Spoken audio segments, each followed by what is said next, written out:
guardar, tá? Só rapidinho. Qual que é o primeiro império? Hã? Qual é o primeiro império? Segundo império?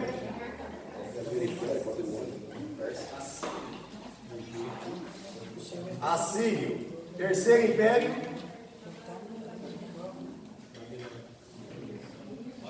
Babilônico. Quarto império? Medo persa. Medo, porque era uma fusão dos medos, tá? O povo medos com o povo persa. E o último? Romano. Que é o que atingiu a época de Cristo, né? O Império Romano. E lá para frente nós vamos falar sobre a estátua de Daniel, tá? A estátua de Daniel. Por que nós estamos aprendendo esses impérios hoje? Porque na estátua de Daniel nós vamos ver aonde esses impérios se encaixam, tá bom? Bom, vamos lá. O primeiro império, então, vocês lembram? É que o Império Egito, do Egito, né? A Galileia, a terra do povo de Israel, era conhecido como Galileia das Nações. Você já ouviu falar isso? Galileia das Nações? Já ouviu falar essa expressão? Não? Por que Galileia das Nações? Israel é conhecida como Galileia das Nações. Por quê? Porque veja bem, ó, por aqui fica Israel, não é isso? Jerusalém, aqui está vendo Jerusalém? O Egito, os egípcios, para ir para a Síria, ou para a Mesopotâmia, ou para Babilônia, ou para a Turquia, qualquer outro lugar, eles teriam que passar por Jerusalém. E os mesopotâmios, se quisessem ir para o Egito, tinham que passar por Jerusalém. Por isso que ela é conhecida como a Galileia das Nações. Ou seja, não tinha como você vir do Egito pelo deserto da Arábia. Não tinha como sobreviver. Israel só sobreviveu por um milagre. Sobreviveu por quê? Porque Deus tirou água da rocha, mandou as cordonizes, mas não tinha como atravessar todo esse deserto aqui para chegar na Babilônia. Eles tinham que passar por um local que tivesse vegetação, e também não tinha como chegar, por exemplo, na parte de cima aqui da Turquia e outros lugares, pelo mar Mediterrâneo. Por quê? Porque naquela época a única forma de navegação era beirando o rio, beirando o mar. Quando eles iam navegar, eles não navegavam pelo meio do mar, navegavam pela borda, sempre enxergando a margem do rio, porque ainda não tinha uma técnica de navegação na época, que só veio depois, que é chamado de astrolábio. O astrolábio foi um instrumento que eles inventaram para poder navegar no meio do mar, sem precisar se guiar pela borda. Aí eles tinham a longitude e a latitude, né, e a longitude, através desse instrumento aqui, que dava longitude e dava altitude, né, para eles poderem navegar. Mas antes disso não existia, então eles tinham que ir pela borda. Bom, vamos lá. Por isso que Israel é conhecido como a Galileia das Nações. E até hoje, Israel está, se você olhar no mapa mundo, Israel está no centro do mapa mundo. Ele é o relógio de Deus, Israel é o relógio de Deus. Tudo que está acontecendo hoje, você tem que olhar para Israel, né? Então, o primeiro grande império, né, é o Império Egípcio. O Egito era o Rio Nilo é conhecido como a dádiva do Egito, né? Tanto é que o Rio Nilo, aí na revista, vai dizer que é o segundo maior rio do mundo, mas na verdade é um equívoco, porque se você pegar pela Wikipédia, o maior rio do mundo é o Rio Nilo. É o maior rio do mundo hoje, tá? De extensão, né? De extensão. Ele pegava aqui do lago Lícia, aqui, né? Depois lago Vitória, e descia e desaguava lá. O segundo maior rio do mundo é o rio Amazonas. O rio Nilo ele pega 11 cidades, o rio Amazonas, 7 cidades. E o terceiro maior rio do mundo é o Mississippi, tá? Pega 2 cidades, Estados Unidos e Canadá. Então, era países. Oi? Países. Países, perdão. 2 países, tá? Vamos lá. Então, agora que o rio Nilo, ele tem um versículo na Bíblia que você só entende ele entendendo o rio Nilo. Eclesiastes 11, versículo 1. Quem pode ler? Você só vai conseguir entender esse versículo se você entender a história. Senão ele é um versículo que não faz sentido para a gente. Quem pode ler Eclesiastes 11, versículo 1?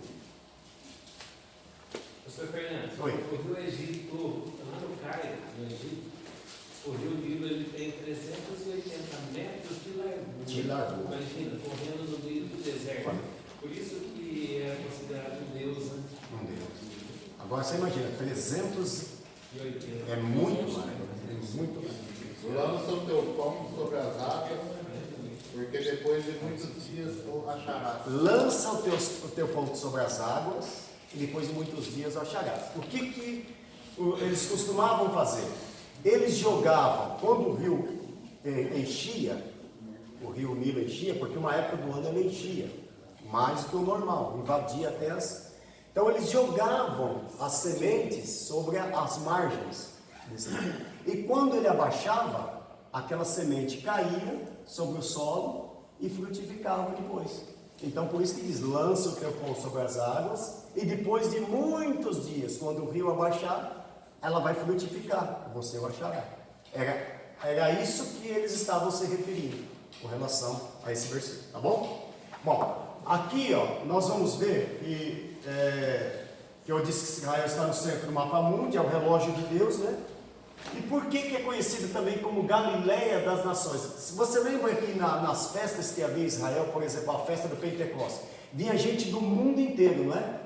Por quê? Porque justamente Israel era uma porta de passagem para as outras nações.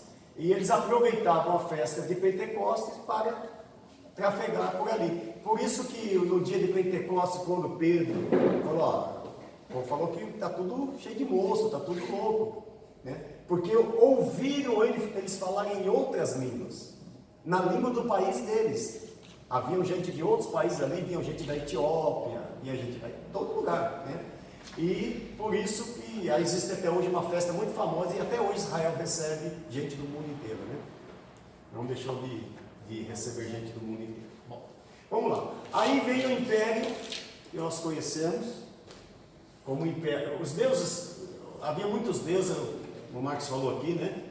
Zou, né? Antropomorfismo, né? Que era homem com corpo de gente, com humano e animal, né? O Egito também tinha isso, também muito, né? O gato e assim por diante. Mas os deuses principais dos filisteus eram Dagon, Astarote e Baal-zebub. E até hoje, irmãos, há muitos países daquela região que são politeístas hoje. Se você pegar a Índia, que pega ali na Ásia, por exemplo, a Índia adora hoje 33 milhões de deuses. 33 milhões. Não é mil, não, é milhões de deuses. E você viu que eles criam o quê? Os assírios criam o quê? Que o homem só tinha corpo e espírito. E que o corpo morria, mas o espírito continuava vivo. Hoje, os hindus, eles não matam um mosquito, porque eles acreditam que matando um mosquito pode estar matando um avô dele, ou um bisavô, que reencarnou no mosquito. E aí Ganesh é o deus elefante, Hanuman é o deus macaco, o rio é um deus, o rio Ganges é um rio, o sol é um deus, eles ficam olhando para o sol até o rosto ficar em carne viva, né? Adorando o deus sol, o deus lua, e assim por diante, né? Vamos lá. Vamos adiantar aqui. O Império Assírio, né? O Império Assírio, uma das passagens que nos chama a atenção, foi falado aqui já, e o interessante, quando você começa a estudar, você vai vendo que, falando, por que esse livro está aqui? Aí você começa a falar, mas esse livro não devia estar aqui. Vamos pegar o livro de Esther, por exemplo. O livro de Esther ele está totalmente fora de posição na Bíblia, né? O livro de Esther aconteceu em que época? Quem pode me dizer? Na época do Império Assírio. Na época dos assírios que aconteceu o livro de Esther. É nessa época aí, um dos reis, dos governantes dos assírios, era Artaxerxes. Lembra do rei Artaxerxes? A esposa dele, Vasti, né? Que Esther ficou sendo a esposa. Então você vê que está todo. O caso também de Daniel. Daniel é da época dos Medo-Persas, ok? Senaqueribe, a história de Senaqueribe está lá em Crônicas, lá no começo da Bíblia, né? E aí vai pegar a história aqui da época. Senaqueribe, você lembra muito bem, conhece a história de Senaqueribe, né? Ele invadiu várias cidades. Aqui, Israel, voltando aqui, ó, ele tinha, ele era conhecido 3 faixas, né? Israel tinha 3 faixas. Tinha o litoral, aqui, ó. Israel tinha aqui o litoral, tinha uma outra faixa chamada Shefelá. O que era o Shefelá? O Shefelá era a parte entre o litoral e a parte entre as montanhas. Era chamado de Shefelá. Senaqueribe, ele já tinha conquistado toda a Shefelá. Todas as cidades que ficavam entre o litoral e as montanhas, ele já tinha conquistado. Quando ele chega para Senaqueribe, para o rei daquela época, você lembra quem que era o rei? Não, o rei que Senaqueribe queria invadir Jerusalém e o rei estava lá. Quem era o rei? O rei Ezequias. Lembra do rei Ezequias? Quando ele vai invadir Jerusalém, já tinha conquistado toda a Shefelá. Aí ele não tinha deixado. O problema de Israel é que Israel ficava numa montanha. Só que as montanhas de Israel, elas iam abaixando gradativamente. Isso é chamado de Shefelá também, né? Abaixando gradativamente. Formava como uma rampa que facilitava a subida para até o local. Então ele invadiu e cercou Jerusalém. E quando ele cercou Jerusalém, ele disse assim, ó: eu passei pela cidade tal, e o Deus deles não deu jeito. Passei pela cidade tal, e o Deus deles não deu jeito. Passei por... E ele falou: e quem é o vosso Deus para me impedir?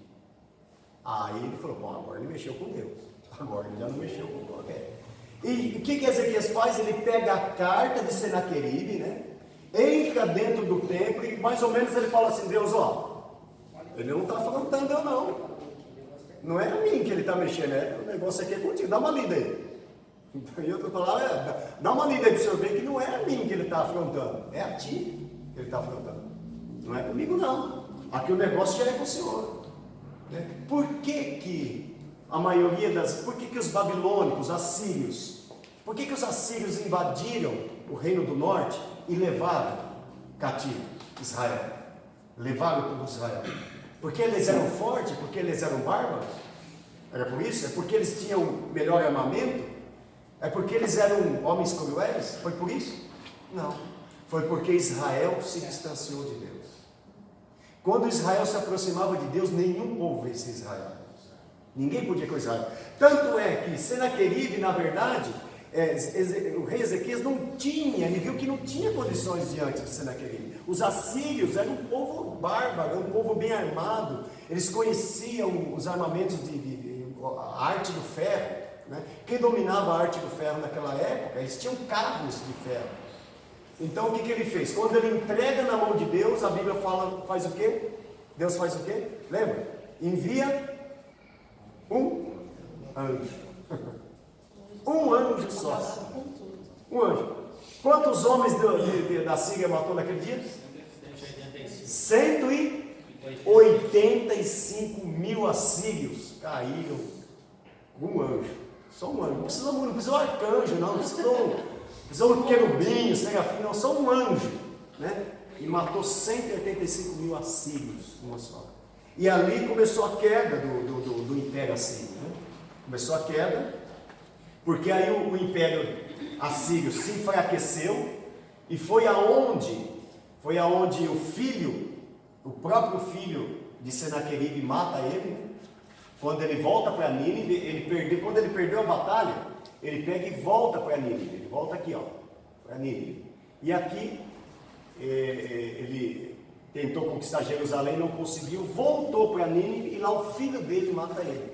E aí é onde o império vai ficando fragmentado e onde os medo-persas vêm e dominam o império assírio, ok?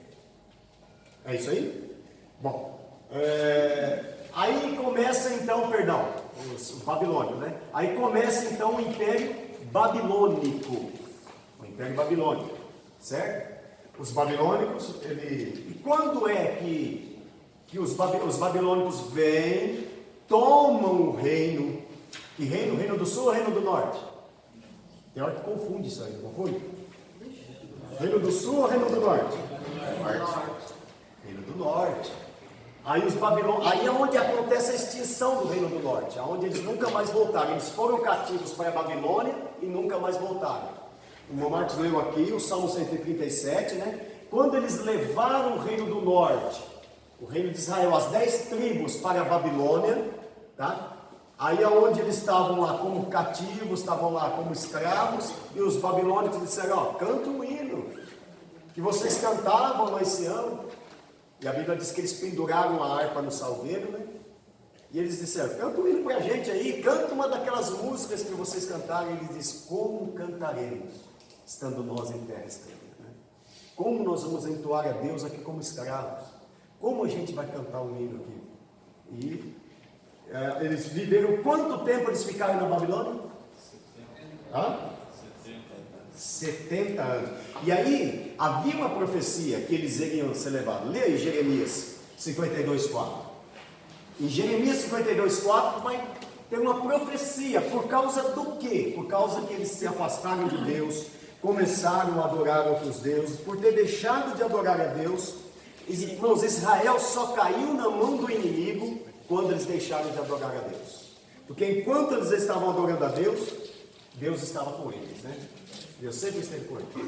Quem pode ler aí? E aconteceu no ano 9 do seu reinado, no mês 10º, no 10º dia do mês, que veio Nabucodonosor, rei da Babilônia, contra Jerusalém. Ele e todo o seu exército. E se acamparam contra ela e levantaram contra ela tranqueiras ao redor. Muito bem. Então, aí já era uma profecia, falou que isso ia acontecer, mas e também o Império Assírio aconteceu na época de Jonas, né? Lembra que Jonas foi pregar, a capital da Síria era Nínive. Jonas foi pregar Nínive. E na época também de Naum, ok? Ele ficava no meio aqui da Mesopotâmia, né? O Império Assírio.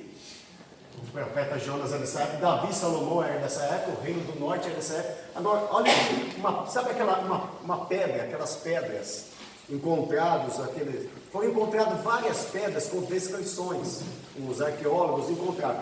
E uma dessas pedras que eles encontraram, está esta inscrição. Na verdade, aqui não é uma pedra só, são mais pedras, tá? Juntaram os textos dessas pedras e estava escrito, olha o que eles encontraram. Isso aqui foi escrito por Senaqueribe. Lembra do Senaqueribe? Ele escreveu isso aqui, ó. Quando Ezequias, o judaico, ele não se submeteu ao meu jugo, eu montei um cerco em 46 de suas cidades, fortificadas e intocáveis, pequenas aldeias. Tudo conquistei usando rampas de acesso que colocaram perto das muralhas. Eu expulsei 20.150 pessoas, jovens e velhos, 200.150 pessoas, jovens e velhos, homens e mulheres, cavalos e mulos, jumentos, gados, grande e pequeno, além da conta, e tudo considerei como pilhagem de guerra. O que é pilhagem de guerra? Coisa que ele deu para os outros, foi lá, conquistou e deu para outro, foi lá, conquistou e deu para outro.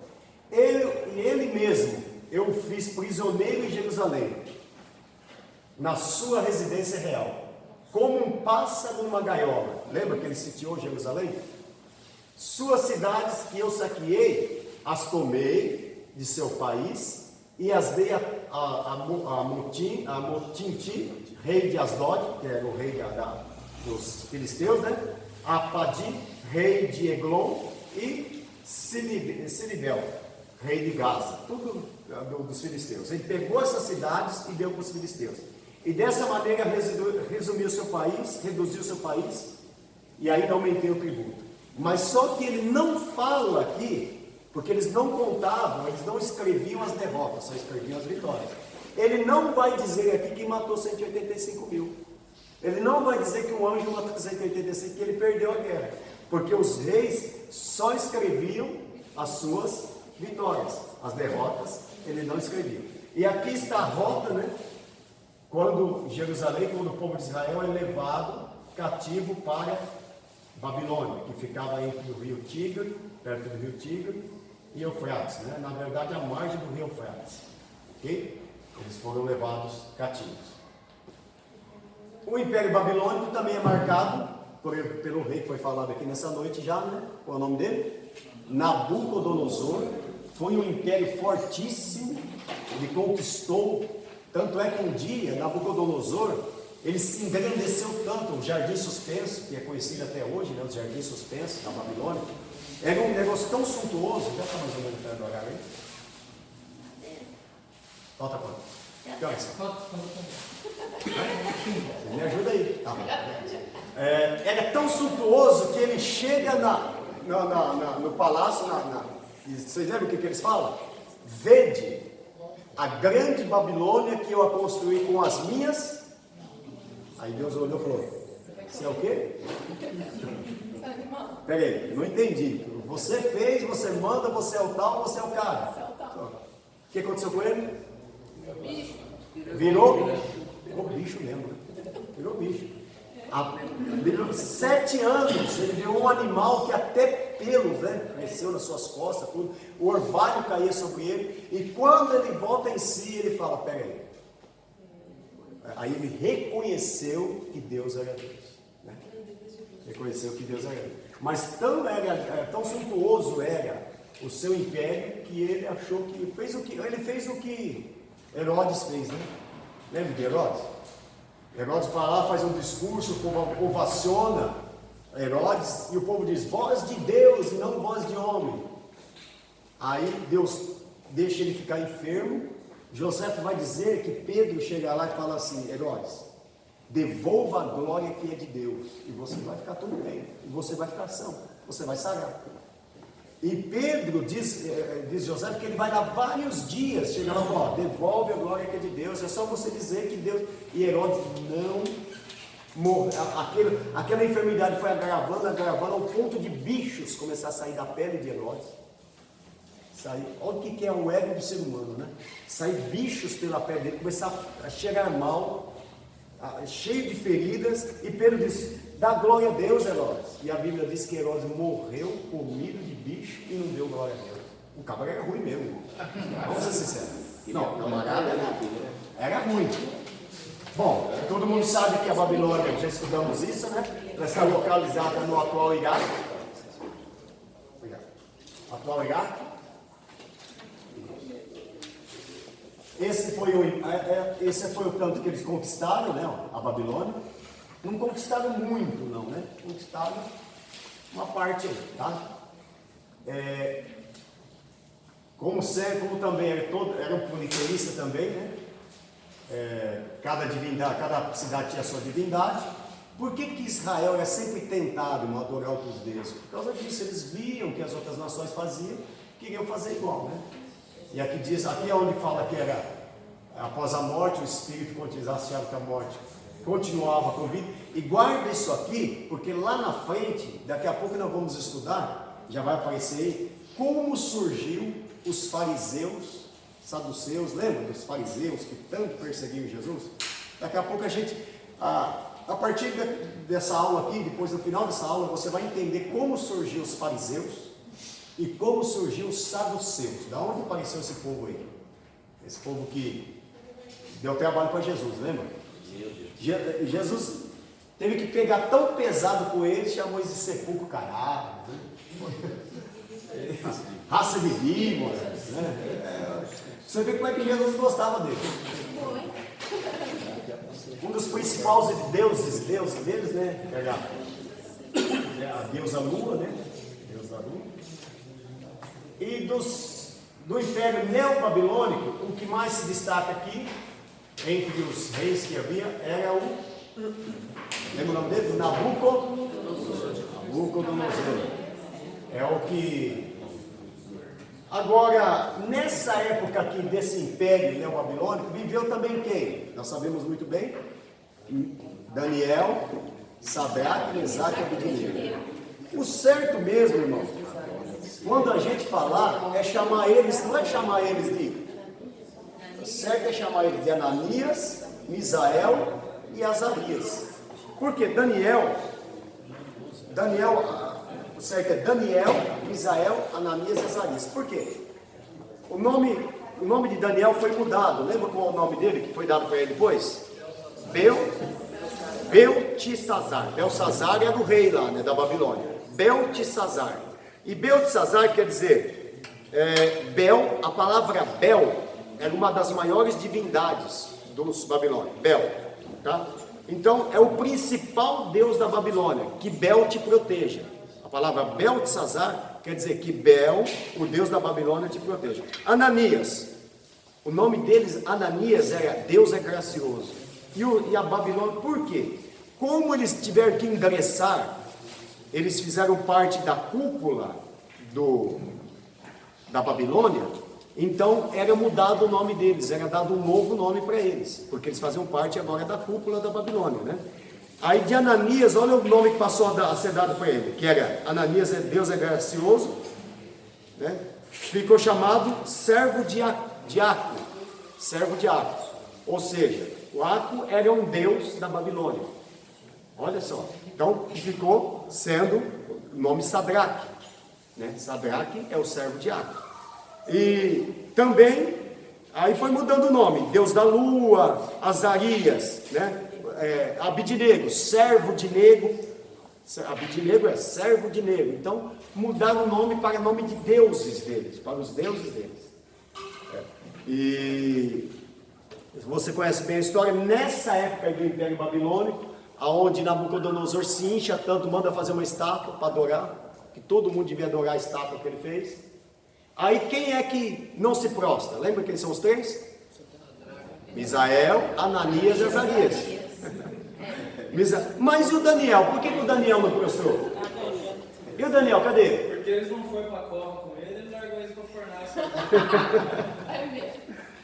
Porque veja bem, Daniel se prostrou diante da... Por que a história não fala de Daniel? Eram os quatro, não é? Não era o governador lá? Hã? Não era tipo governador. Tipo um governador, mas o rei mandou todo mundo prostrar. Todo rei prostrando. Todo mundo tinha que se prostrar perante a estátua que Nabucodonosor fez. Os reis, os grandes lá, todo mundo, né? Só o único que podia ficar em pé aquela hora era o Nabucodonosor mesmo, que a estátua era dele. E o Daniel, onde estava? Auxiliando o rei. Era o seguinte, Daniel, ele cuidava de várias províncias. Okay? Várias províncias. Ele era o governador de diversas províncias. E o que a maioria dos historiadores acreditam é que ele estava visitando essas províncias e cuidando dessas províncias. Então Deus deu um livramento para ele naquele momento, né? Só que, veja bem, irmão, na vida do crente sempre vai ter provação.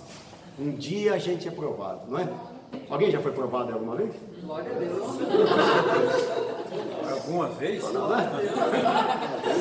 Quantas vezes você foi provado? Quantas vezes? Agora veja bem, Daniel, puxa vida, fala assim, ó, Deus livrou Daniel, né? Olha que livramento que Deus deu Daniel. Só que Daniel se livrou dali, mas lá na frente, fica tranquilo que tinha uma cobra esperando para ele. Tinha os leões esperando ele, não tinha jeito, né? O crente ele vai passar por luta, não tem condição. Vai sempre passar por provas. Ele livrou da estátua, da fornalha, mas não se livrou da cobra. Porque o crente, uma hora, vem a prova. Entendeu, né? Aí eu até costumo brincar assim, cada um tem um jeito de pensar, eu posso pensar do meu jeito também, não posso? Jogaram Misael, Ananias e Azarias no fogo, não jogou? E por que ele não queimou? Porque o quarto homem estava lá. O quarto homem estava lá. Sabe o que é o meu modo de pensar? Esse é modo de pensar, não está na Bíblia não, vai falar que está na Bíblia. É o meu modo de pensar. A Bíblia diz que Deus é fogo, não fala? Fala que o trono de Deus é fogo, seus olhos são como chama de fogo, que Jesus é fogo, porque a Bíblia fala que os olhos dele são como chama de fogo, que o Espírito Santo é fogo, ele desceu no Pentecostes como fogo, vai dizer que a Bíblia é fogo, vai dizer que os anjos são fogo, ele faz os seus ministros na barriga de fogo, e vai dizer que a gente é fogo também, está escrito na Bíblia que a gente é fogo também. Então, fogo não queima fogo. Você jogar fogo no fogo, só vai aumentar o fogo, né?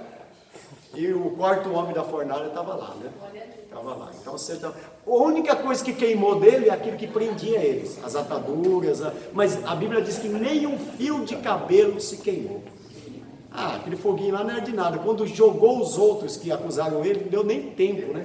É que nem os leões. Ah, os leões é aqueles leões desdentados do circo lá. Quando jogaram os que acusaram, os leões devoraram no ar, né? Devoraram no ar. Tem historiadores que falam que chega a ser mais ou menos 100 leões. 100 leões. Eles falam ficar 60 dias. É, alguns 40, isso aí é uma polêmica muito grande, 60, 80, 100 leões. 60 dias sem comer. Aí eu fiquei pensando nessa história, e aí eu falei para meu pai, porque eles obedeceram, os deuses obedeceram a Deus exatamente. Aí você percebe que quem peca é o homem, né? O irmão, Deus só falou para ele, não, você não vai comer. Ele deu, fiz até de travesseiro. Eu fiquei imaginando assim, o filhotinho, né, da leoa, falou, nossa, mãe, eu estou com fome. Então, assim, Deus, eu falei pro meu pai, eu adoraria pregar isso, meu pai falou, faz isso, faz isso. Os deuses, eles são tão obedientes, eles levaram, pastor, eles foram tão obedientes, que depois eles receberam muito mais carne do que um só. Né? A obediência levou eles a alimentar a fome deles. Aí tem o pessoal que fala que o Daniel fez até de travesseiro, jogou do leão. Mas daí é mentira. Na minha parte também. Mas aí tem uns que vai longe ainda, irmão, vai mais longe. Porque leão, sabia que leão não come carne assada? Sabia? Se você assar a carne e dá pro leão, ele não come. Então o Daniel estava assado no fogo lá, então tem muito fogo nele. Aí o leão acho que não dá para comer não, tá assado. Mas é só para descontrair, tá? Mas, amém? Estava defumado. Vamos fazer a nossa